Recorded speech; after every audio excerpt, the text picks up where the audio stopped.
श्रीहरी पद्मपुराणांतर्गत प्रत्येक अध्यायाच्या महात्म्याचे श्रीमद भगवद गीता महात्म्य। गीता प्रेस गोरखपुर। कृष्णं वंदे जगद्गुरुं।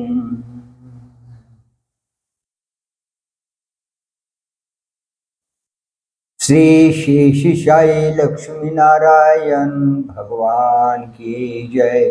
माता लक्ष्मी की जय।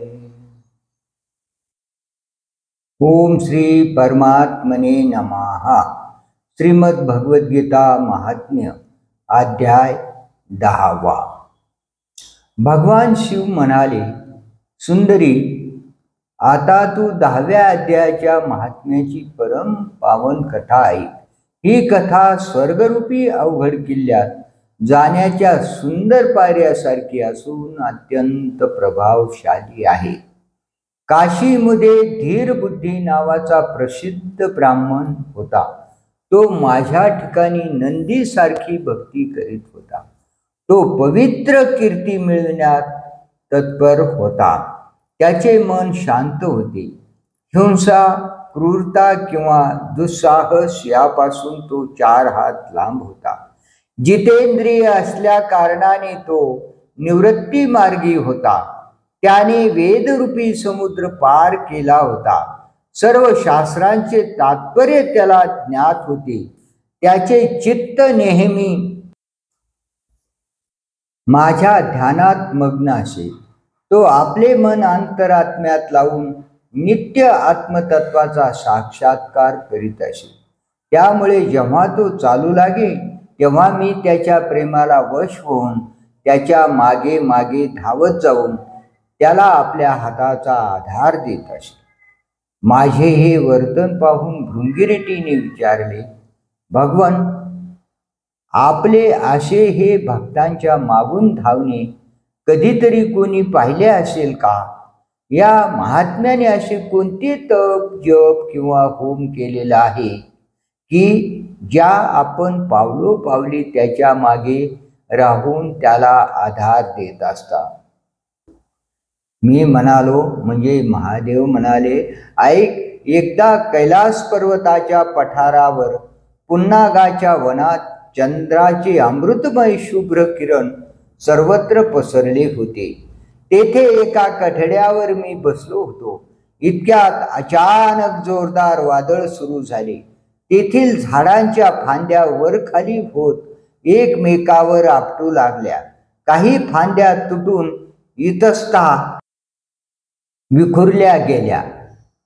पर्वताची न हलणारी सावलीही हलू लागली। यानंतर तेथे एवढा मोठा आवाज झाला की त्याचे पडसाद पर्वताच्या गुहामधून उमटले। त्यानंतर आकाशातून एक भला मोठा पक्षी उतरला। त्याचा रंग काळा कभिन्न ढगासारखा होता। तो जणू काजळाचा ढीग, अंधाराचा समूह किंवा पंख तोडलेल्या काळ्या पर्वतासारखा वाटत होता। तो जमिनीवर उभा राहिला आणि त्याने मला नमस्कार केला। त्याच वेळी त्याने माझ्या पायावर एक सुंदर ताजे कमल अर्पण करून स्पष्ट वाणीने माझी स्तुती करण्यात सुरुवात केली। पक्षी म्हणाला, हे देवा, आपला जय जयकार असो। आपण चिदानंदमय अमृताचे सागर असून जगाचे पालन करते आहात। आपण नेहमी सद्भावनायुक्त असून अनासक्त असता। आपले वैभव अनंत आहे। आपल्या बुद्धीत द्वैतभाव नसून आपण आध्यात्मिक, अधिदैविक व अधिभौतिक दोषांनी रहित आहात। आपण जितेंद्रिय भक्तांच्या अधीन असून ध्यानात त्यांना आपला साक्षात्कार होतो। आपण अविद्योपाधी रहित, नित्यमुक्त, निराकार, निर्दोष, अमर्याद, अहंकार शून्य, मायावरण मुक्त आणि निर्गुण आहात। आपली चरण कमले शरणागत भक्तांच्या संरक्षणार्थ सदैव तत्पर असतात. आपण भयंकर अशा ललाट रूप महासर्पाच्या विषारी ज्वाळेने कामदेवाचे जाळून भस्म केले. प्रत्यक्षादी प्रमाणांनी आपले ज्ञान होत नाही, कारण आपण स्वतःच प्रमाण स्वरूप आहात. आपल्याला वारंवार नमस्कार. श्रेष्ठ योगी जी चरणकमले आपल्या हृदयात धारण करतात त्यांना मी वंदन करतो. संसार सागरातून पैल तीराला नेण्यास तीच समर्थ आहे. प्रत्यक्ष बृहस्पती सुद्धा आपली स्तुती करण्याचे धार्ष्ट्य करू शकत नाही. हजार मुखे असणाऱ्या शेषालाही आपल्या गुणाचे वर्णन करता येत नाही. मग माझ्यासारख्या अल्पबुद्धी पक्षाची काय कथा. त्या पक्षाने केलेले स्तुती ऐकून मी त्याला विचारले, हे विहंगमा, तू कोण व कुठून आलास? तुझा आकार तर हंसासारखा आहे, पण रंग मात्र कावळ्यासारखा.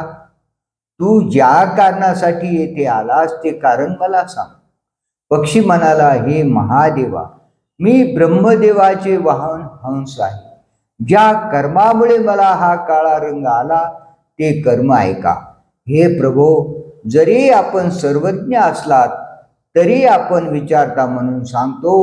सौराष्ट्र नगराजवळ एक सुंदर सरोवर असून त्यात कमळे उमललेली असतात.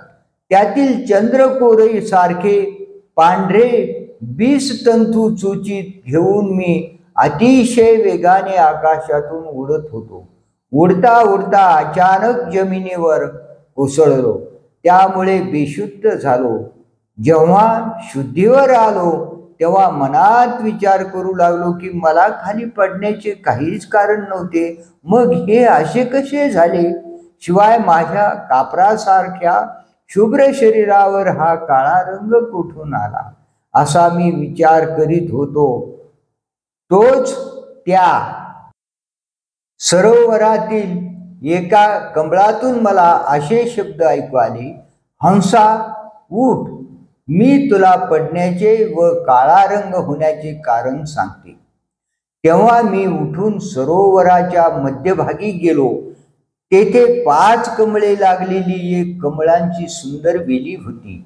तिनेच ते शब्द उच्चारले होते म्हणून मी तिला प्रदक्षिणा करून नमस्कार केला व माझ्या पडण्याचे कारण विचारले. कमलिनी म्हणाली, कलहंसा, तू आकाशातून उडताना मला ओलांडलेस.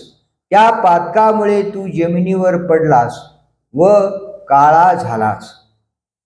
तू खाली पडलेला पाहून मला तुझी दया आली आणि जेव्हा मी या मधल्या कमळातून बोलू लागले तेव्हा माझ्या तोंडातून बाहेर पडलेला सुगंध हुंगून 8000 भुंगे स्वर्गाला गेले. इतकी मी पुण्यवान आहे. हे सामर्थ्य मला कशामुळे प्राप्त झाले ते मी सांगते, ऐक. या जन्मापूर्वीच्या 3ऱ्या जन्मात मी पृथ्वीवर एका ब्राह्मणाची मुलगी म्हणून जन्मले होते. त्यावेळी माझे नाव सरोज वदना होते. पुढे माझा विवाह झाला. मी वडील माणसांची सेवा करीत पातिव्रत्य धर्माचे एकनिष्ठपणे पालन करीत होते. एके दिवशी मी एका महिनेला शिकवत होते. त्यामुळे पतीने मला सांगितलेल्या कामाला थोडा विलंब झाला. त्यामुळे पतीने रागावून मला शाप दिला की महिनेला शिकविणे महत्वाचे समजून तू माझ्या आज्ञेचा अवमान केलास म्हणून तूही महिना हो. त्या शापामुळे मृत्यूनंतर मला जरी महिनेचा जन्म आला होता तरी पातिव्रत्याच्या प्रभावामुळे मला एका ऋषीच्या घरी आश्रय मिळाला. एका ऋषी कन्येने मला पाळले. मी ज्या घरात होते तो ऋषी दररोज सकाळी विभूती योग म्हणून प्रसिद्ध असलेल्या गीतेच्या पापनाशक 10व्या अध्यायाचे पठण करी. ते मी नेहमी ऐकत असे. कालांतराने माझा मृत्यू झाला आणि 10व्या अध्यायाच्या श्रवणाच्या पुण्याईने मी स्वर्गलोकात अप्सरा बनले. माझे नाव पद्मावती होते.